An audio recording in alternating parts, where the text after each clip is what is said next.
महात्मा उपासक डॉक्टर सोहनराज तातेड़ पुनरुत्थान और आत्मविज्ञान के बाद अब ला रहे हैं सनातन सत्य, जैसी दृष्टि वैसी सृष्टि, कुदरत, कुदरती रचना एवं कुदरत के कानून से शाश्वत सुख की प्राप्ति।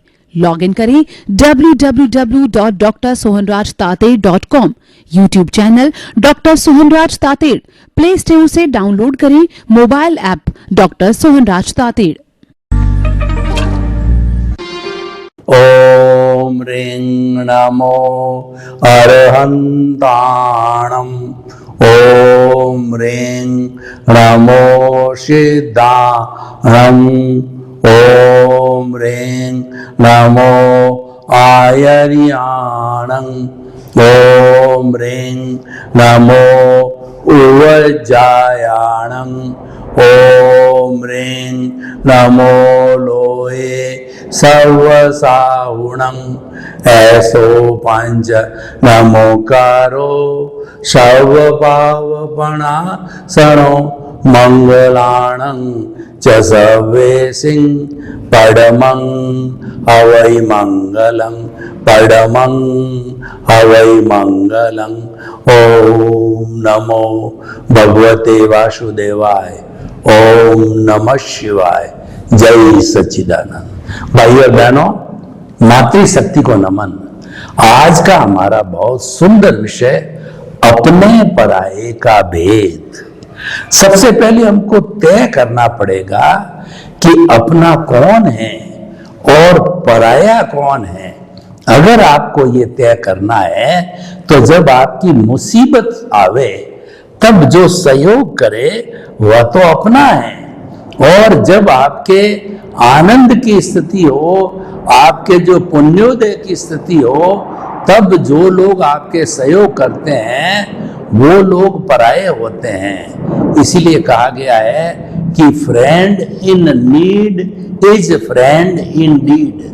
जो विपत्ति में साथ देता है वही सच्चा मित्र होता है।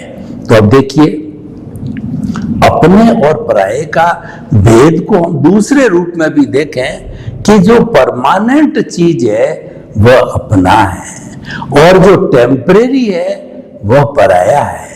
देखिए, हम कभी ट्रेन के अंदर जाते हैं तो ट्रेन में हमको कई तरह के पैसेंजर मिलते हैं और हम एक ही कैबिन में बैठे होते हैं, अलग अलग जगह वाले लोग होते हैं, उनसे बातचीत होती है। तो वो क्या होता है कि जो ही उसका स्टेशन आया वह उतर के चला गया, तो वह तो पराया हो गया। लेकिन हमारा जो परिवार के सदस्य है या रिलेटिव है जो हमारे साथ कैबिन में बैठे हैं, वो हमारे साथ ही स्टेशन पर उतरने वाले होते हैं, वो अपने हो गए। यानी हम इसको व्यवहार और निश्चय जगत दोनों तरफ से देखना चाहते हैं।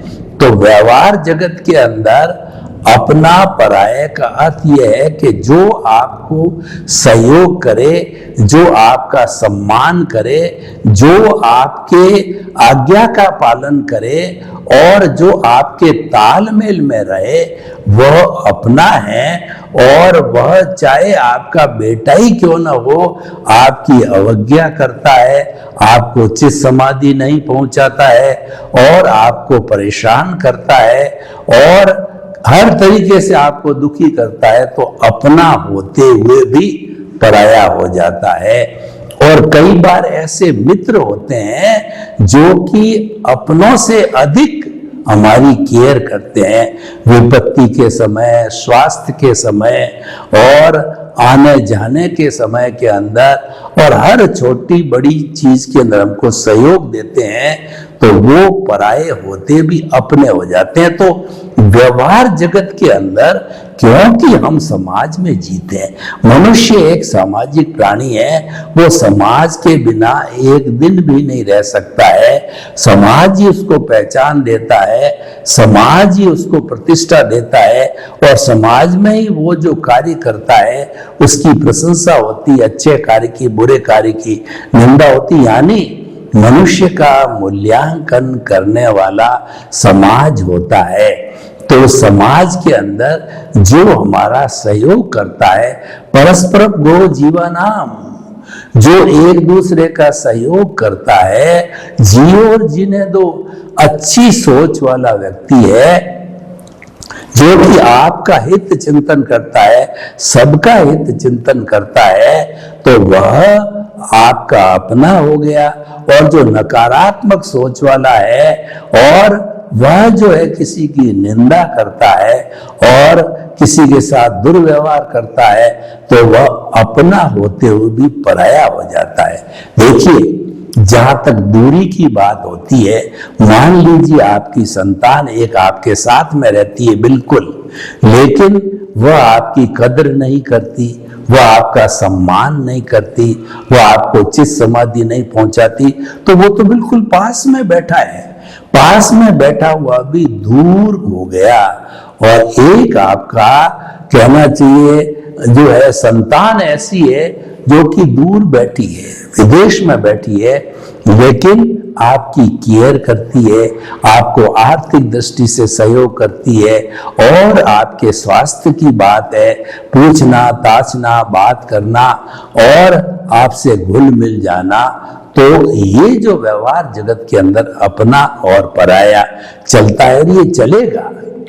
लेकिन हम जो निश्चय जगत की भी बात करें थोड़ी, तो उसके अंदर अपना पराया कैसे होता है वो हम थोड़ा उस पर भी चित्रण करें। फिर व्यवहार और निश्चय जगत है, दोनों को मिलाकर करेंगे कि हम जीवन की पद्धति को कैसे बनावें कि हमारा व्यवहार जगत भी अच्छा चले, निश्चय जगत भी अच्छा चले, और कुल मिलाकर के हम रिजल्टेंट रूप में एक ऐसा जीवन जिए जो कि एक आइडियल हमारी जो है जीवन हो जावे। देखिए, भीतरी जगत की बात करें तो हमारा आंख बंद करके जो हम भीतर की ओर झांकते हैं वो हमारा भीतर का जगत है, और खुली आंख के द्वारा जो हम देखते हैं वो हमारा बाह्य जगत है, व्यवहार जगत है।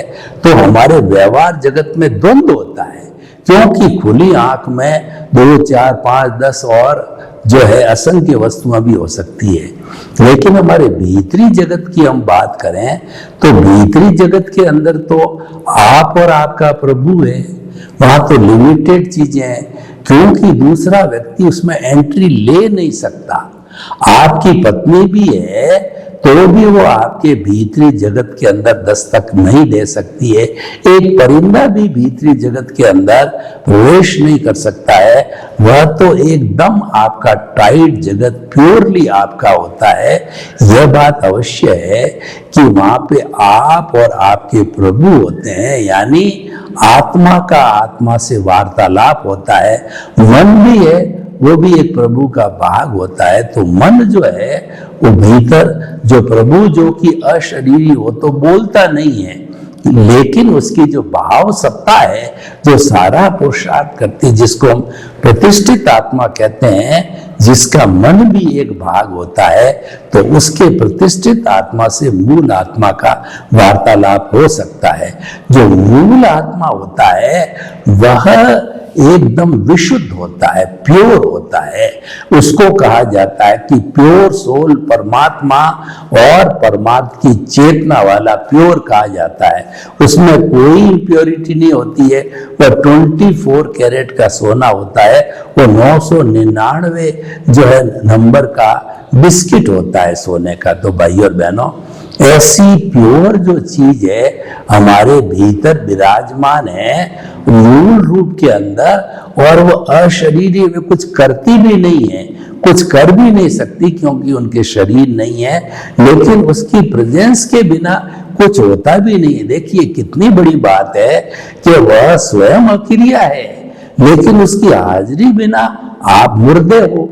आप न तो हाथ हिला सकते हो और न बोल सकते हो, और आप तो जड़वत हो जाते हो और आपको जला दिया जाता है। तो प्राइम इंपॉर्टेंस की चीज है हमारी मूल स्वरूप की आत्मा, अक्रिया आत्मा, और उसकी जो शक्ति होती है उसको हम लब्धि वीर्य कहते हैं।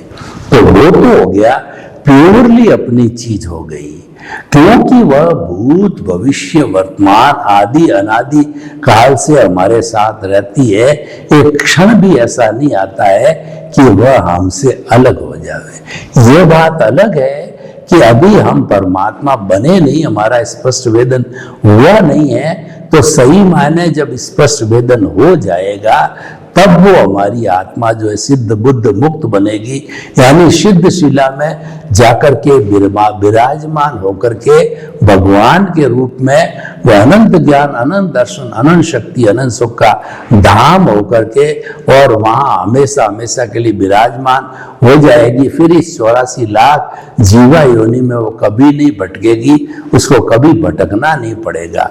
तो हम देखिए, हम आपको क्या बताना चाहते हैं कि वह अपनी है, यानी जो हमारी चेतना है वो अपना है। अब चेतना को छोड़ करके जो होता है वो सारा जड़ कहलाता है। चेतन तो एक ही तत्व होता है और वो चेतन एक तत्व सभी प्राणियों में सामान्य दृष्टि से एक सा ही होता है, किसी में कोई फर्क नहीं होता है। घोड़ा, गधा, ऊंट, गाय, बैल, भैंस, मनुष्य और हमारा तीर्थंकर भगवान 24 तीर्थंकर, सबकी मूल स्वरूप की आत्मा तो मुक्ति वाली आत्मा होती है और उसमें कोई भी फर्क नहीं होता है। और जो हमको फर्क दिखाई देता, विविधता जो दिखाई दे रही है, उसका कारण है कि हर एक के भाव अलग अलग है, हर एक के कर्म अलग अलग है। ये विविधता है, उस विविधता में भी एकता जो है वो मूल आत्मा की एकता है, सबकी एक सी है। वह विविधता में एकता यानी डाइवर्सिटी, जो यूनिटी अमॉन्ग डाइवर्सिटी की अवस्था होती है, तो वह तो बिल्कुल अपना है। अब जो है, जो अपने को हम कभी नहीं छोड़ते, हम छोड़ते हैं पराये को, क्योंकि पराये से हमारा ज्यादा इतना उपयोग नहीं है। पराया तो पराया ही है और वह आपका सहयोग करे या न करे उसकी इच्छा पर निर्भर करता है।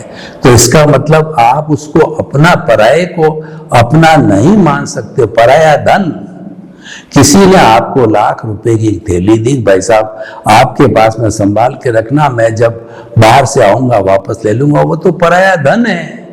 बेटी पराया धन है, वो तो आपके घर में 18 साल, 20 साल, 22 साल, 25 साल रहेगी, फिर तो ससुराल जाएगी, तो वह भी पराया धन है।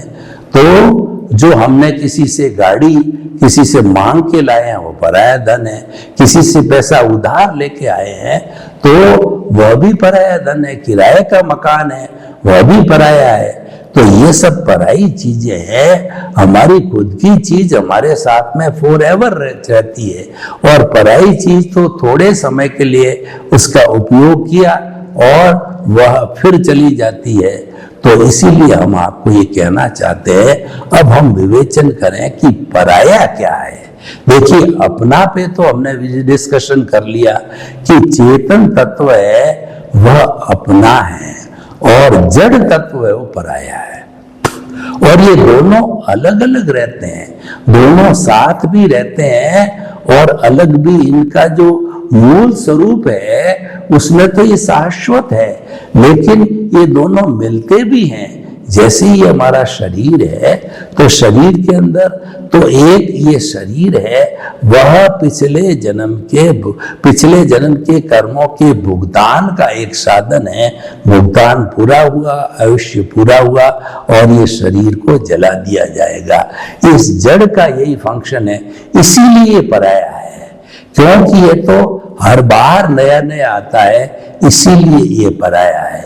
और दूसरा जो है वो हमारे पास में चेतन तत्व है, जो भूत भविष्य वर्तमान में सदा एक सी स्थिति में रहता है, उसमें कोई परिवर्तन नहीं आता है, इसीलिए वो अपना हो गया।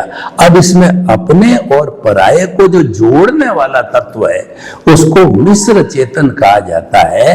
वो मिश्र चेतन रहता है तब दोनों जुड़े हुए रहते हैं, और मिश्र चेतन ना हो तो वह जुड़े हुए नहीं रहते। मैं आपको उदाहरण देना चाहता हूं कि मैंने जो है बहुत अच्छी तरह से फिनिश करके लकड़ी को फर्नीचर बनाने के लिए, सनमाइका चिपकाने के लिए उसको तैयार किया और फिर फेविकोल लाए, फेविकोल उस लकड़ी पर लगा करके सनमाइका को उस पर चेप दिया, फिर दबाव दिया 1-2 दिन के लिए, और जब बाद में उसको साफ किया तो वो बिल्कुल परमानेंट सनमाइका वाला फर्नीचर बन गया।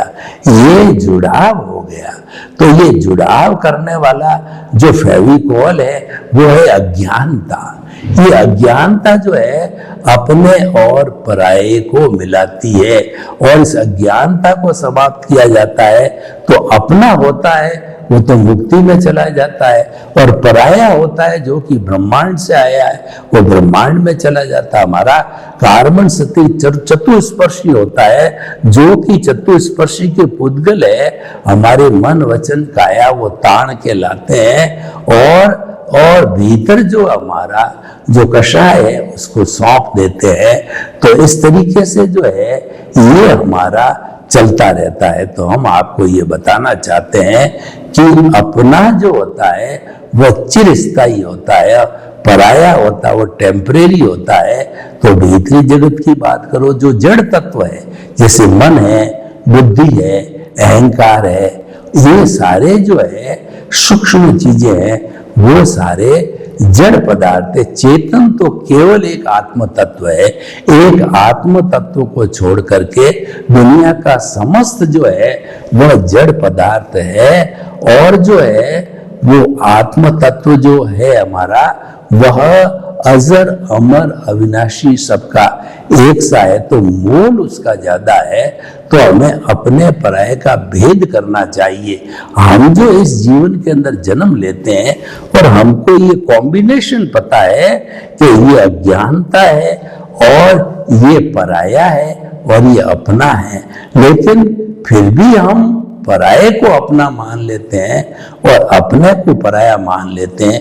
ये बड़ी भूल हो जाती है। आज का व्यक्ति बहुत बड़ी भूल कर रहा है। वह अपने को तो पराया मान रहा है, पराये को अपना मान रहा है। कैसे मान रहा है कि देखिए चेतन तत्व है तो वह है तो व्यक्ति है, तो उसको तो वो भूला हुआ है, उसकी स्मृति नहीं करता और उसके बात नहीं करता, भीतरी जगत में नहीं जाता, वो मेडिटेशन नहीं करता और अपने अस्तित्व की, अपने स्वरूप की जानकारी नहीं करता और अपने स्वभाव में रमण नहीं करता, सेल्फ रियलाइजेशन नहीं करता, इंट्रोस्पेक्शन नहीं करता, और जो है वो स्व निरीक्षण, स्व परीक्षण नहीं करता है। तो इसीलिए वो जो अपना को मानते हुए भूला हुआ है। हमने आज ये विषय क्यों लिया कि अपने पराये को समझाते हुए हम आपको कहना चाहते हैं कि व्यक्ति बहुत भुलक्कड़ है। व्यक्ति जो है सही चीज का मूल्यांकन नहीं कर रहा है, और जो अपना नहीं है जड़ पदार्थ है, जैसे कि धन, संपत्ति, पद, प्रतिष्ठा, व्यवहार, और जो है दुनिया में जितनी भी चीजें होती है, हमारा ज्वेलरी कहिए, बैंक बैलेंस कहिए, और जो हमारे खेत कहिए, बिल्डिंग कहिए, फैक्ट्रियां कहिए, ये सारे जड़ पदार्थ होते हैं। तो व्यक्ति जो है वो अपना मूल्यांकन उन जड़ पदार्थों के आधार पर करता है कि मैं 100 करोड़ की जो पार्टी हूँ, 50 करोड़ की पार्टी हूँ, 1000 करोड़ की पार्टी, वो तोलता है, जड़ पदार्थों की वैल्यूएशन करता है, अपनी वैल्यूएशन भूल जाता है। तो कितनी बड़ी कहना चाहिए कि हमारे भीतर जो है ये बड़ी से बड़ी भूल चल रही है। इसको मिथ्या ज्ञान, मिथ्या दर्शन कहते हैं कि जो हमारा है उसको हम भूल गए, पराया है उसको हमने स्वीकार कर लिया। तो इसीलिए जो आज के इस टॉपिक से हमको ये एकदम निष्कर्ष निकालता है कि जो चेतन तत्व हमारा है हमेशा उसके अंदर रमण करना चाहिए कि मन वचन काया तो कुदरती रचना है, वह तो जड़ है, और वह तो जो ऑटो मोड से चलती है, वो पिछले जन्म के अंदर जैसे जैसे आपने भाव डाले थे, वो भाव जो है वो तो चेतना की सत्ता है, लेकिन भाव डालने के बाद के अंदर है वो कॉजल बॉडी बन गई, और कॉजल बॉडी बनने के बाद आपने जब शरीर छोड़ा और इस नए शरीर को धारण किया, तो वह हमारी आंसवर शीट कुदरत के पास चली गई और हमको जन्म दिया, वो कुदरत ने दिया। तो कुदरत के जन्म जो है लेने के बाद जो है सारा पालन पोषण कुदरत करती है, क्योंकि वही संजोग जुटाती है, और जो है उसके संजोग जुटाने पर जो है उसके अधीन रहना पड़ता है। सारा कंट्रोल कुदरत का रहता है, उसके अधीन हमको कार्य करना पड़ता है, क्योंकि वह कुदरत भी पराई है। वो तो मात्र जो है हमारा जैसा जैसा उदय प्रारब्ध है उसी के अनुरूप संयोग जुटाती है। वह जो है वह क्रिएटर, ऑपरेटर और डिस्ट्रॉयर है। तो इसीलिए जो है वह पराई भी चीज है, स्थायी नहीं है, टेम्परेरी है। और मन, वचन, काया तथा उससे जुड़ी हुई हर अवस्था कोई भी है परमानेंट हो नहीं सकती, कि उसका नाम ही अवस्था है। तो अवस्था आती है, जाती है, सुख के बाद दुख आता है, दुख के बाद सुख आता है, उसकी अवस्था बदलती रहती है। तो मन, वचन, काया की जो प्रवृत्तियां हैं, जब उसकी अवस्थाएं बदलती रहती है, जो नाशवान है, तो इसीलिए मन, वचन, काया तथा उससे जुड़ी हुई हर अवस्था मात्र कुदरती रचना। हमें ये चिंतन करना चाहिए, क्योंकि हमारा बाहरी जगत ही हमारा भुगतान है, हिसाब है, परिणाम है। और इसकी शुद्धि के बिना, व्यवहार शुद्धि बिना निश्चय शुद्धि नहीं है। इसको भुगतने पर ही हम मुक्ति की बात और अपने की बात कर सकते हैं, क्योंकि इसका भुगतान होना बहुत जरूरी है। देखिए, कोई भी बैंक ने हमको जो है लोन दिया, लोन हमारे खाते में 1 लाख का आ गया, वो क्रेडिट हो गई। अब धीरे धीरे 5,000, 10,000 करके हम अलग अलग इंस्टॉलमेंट में उसको जमाते करते जाते हैं, तो वो फिर क्रेडिट होता जाता हमारा। और जब वो हमने जो 1 लाख रुपया जो लिया वो पूरा शून्य हो जाता है ब्याज सहित, तब हम जो है साहूकार रूप में हो जाते हैं। फिर हमारे पे उसका कोई अंकुश नहीं रहता है। तो भाई और बहनों, हम आपको बिल्कुल जो कैटेगरी हमें बताई है उसको हम बताना चाहते हैं कि पराया है, टेम्परेरी है। पराये को जड़ कहते हैं, पराया अवस्था से जुड़ा हुआ है, और अपना है वो परमानेंट है, वो अवस्था रहित है, और उस पर कुदरत का कानून लागू नहीं होता है। पराये पे कुदरत का कानून लागू होता है। और पराये तो आता है और जाता है, और अपना कभी भी जाता आता नहीं है। वो तो चिरस्थायी, भूत, भविष्य, वर्तमान में सदा एक सा हमारे साथ ही रहता है। तब आप निर्णय करो कि आपको पराये को रखना है या अपने को रखना है, क्योंकि पराया है वो हमारा साधन है और अपना है हमारा साध्य है। कोई भी साध्य की पूर्ति करने के लिए साधन की आवश्यकता होती है। कहने का मतलब है कि अपना जो चेतन तत्व है वह इस संसार में बिना जड़ के वह हरकत कर ही नहीं सकता, वह रह ही नहीं सकता, क्योंकि वो तो अरूपी है और शुद्ध मुक्त अवस्था वाला। वो तो अकेला अगर रहेगा तो वह मुक्ति की अवस्था, मोक्ष में ही रह सकता है। लेकिन बॉन्डेड रहेगा तो इस शरीर में उसको बॉन्डेड, उसको सहारा मिल जाएगा, आश्रय मिल जाएगा, तो उस आश्रय के जरिए जो है वह अपना जीवन यापन रह जाएगा, कर लेगा। तो भाई और बहनों, हम आपको बिल्कुल स्पष्ट बात बताना चाहते हैं कि अगर आप चिंतनशील हो, चिंतक व्यक्ति हो, तो आप गहराई से चिंतन करो कि मैं क्यों किराए के मकान में रहूं, क्यों मैं पराये को इतनी तवज्जो दूं और मेरा जो खुद का है उसको मैं तवज्जो नहीं देता हूं। जब आपका ये मेडिटेशन करते हुए और आप इसका भेद विज्ञान और दृष्टि विज्ञान करते हुए, ज्ञाता दृष्टा बनते हुए, जुदापन की जागृति करके करोगे, अपना अलग है, पराया अलग है। ये जो पराया है वह तो जड़ है, वो तो अवस्था से जुड़ा हुआ है, ये अलग है। और इससे मन, वचन, काया ये कुदरती रचना है, इससे मुक्त ऐसा मैं शुद्ध आत्मा हूं। जो शुद्ध आत्मा हूं वो अपना है, और जो हम कुदरती रचना देखते हैं वो पराया है। दोनों का डिफरेंस हमको मालूम रहना चाहिए। और फिर ये लाइन ऑफ डिमार्केशन लगने के बाद में हमको ये चिंतन प्लानिंग करना है कि अल्टीमेटली मुक्ति में कौन जाने वाला है। मुक्ति में ये सोहन राज रूपी पुतला जाएगा, तो यह इसके भीतर विराजमान शुद्ध आत्मा भगवान है, जो मूल स्वरूप में वो तो मोक्षगामी है, लेकिन अभी बंधा हुआ है। तो जब वो छूट जाएगा तो मुक्ति में जाने वाला तो वही है।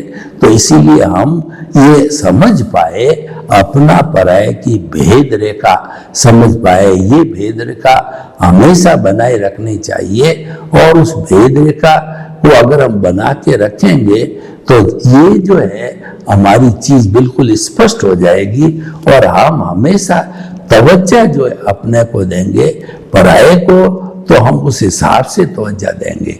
देखिए हमारे गेस्ट आ जाता है तो गेस्ट का कोई भी काम करना होता है वो हमारे हिसाब से करते हम, और ऐसा नहीं है कि पूरा का पूरा हमारे पास जो कुछ भी उपलब्ध है वो सब हम गेस्ट को दे दें, ऐसा भी संभव नहीं आता है, क्योंकि वो कंज्यूम करने के लिए हमने जो है वो अपना एक स्थान बना दिया। तो भाइयों और बहनों, हम आपको बताना चाहते हैं कि अपने और पराये का भेद क्या है, कि जो परमानेंट है, चिरस्थायी है, वह अपना है, और जो टेम्परेरी है, जड़ अवस्था में है, वो पराया है, क्योंकि तो अवस्था के अधीन है। हम उसको पराया क्यों कहते हैं कि इसकी अवस्था जो है उसके अनुसार ही इसका मूल्यांकन होता है, उसके अनुसार ही ये घटता बढ़ता है, उसके अनुसार ही जो है ये फंक्शन करता है। अवस्था को समझना बहुत जरूरी है। जब अवस्था समझ में आ जाएगी तो अपना पराया का भेद हमें समझ में आ जाएगा, क्योंकि जो अवस्था होती है वो विनाशी होती है, अवस्था होती है वो टेम्परेरी होती है, वो जो है आया है वह जाने वाला होता है, कोई भी चिरकाल में स्थायी नहीं है। और चिरकाल में जो स्थायी है वो हमारी जो है वह आत्मा है, वो चिरकाल में स्थायी रहती है। तो भाइयों बहनों, हम आपको बताना चाहते हैं कि कुदरती रचना टेम्परेरी है, हमारा साधन है उसको देखते जाना है, देखते जाना है कुदरती रचना को, और देख करके जो है हमें उसके जो है वो ज्ञाता दृष्टा रूप में अलग रखना है, प्रकृति और पुरुष को अलग रखना है। सर्वे भवन्तु सुखिनः सर्वे सन्तु निरामया, लोक के सब जीवों को सुख मिले, शांति मिले, आनंद मिले, प्रेम मिले, सौहार्द मिले, और सभी जो है अपने जीवन को आनंदमय बनाते हुए हम प्रभु भक्ति में लीन हो जावे। आपके प्रति मंगल। महात्मा उपासक डॉक्टर सोहनराज तातेड़ पुनरुत्थान और आत्मविज्ञान के बाद अब ला रहे हैं सनातन सत्य, जैसी दृष्टि वैसी सृष्टि, कुदरत कुदरती रचना एवं कुदरत के कानून से शाश्वत सुख की प्राप्ति। लॉग इन करें www.drsohanrajtated.com, YouTube channel doctor Sohanraj Tated, play store से डाउनलोड करें mobile app doctor Sohanraj Tated.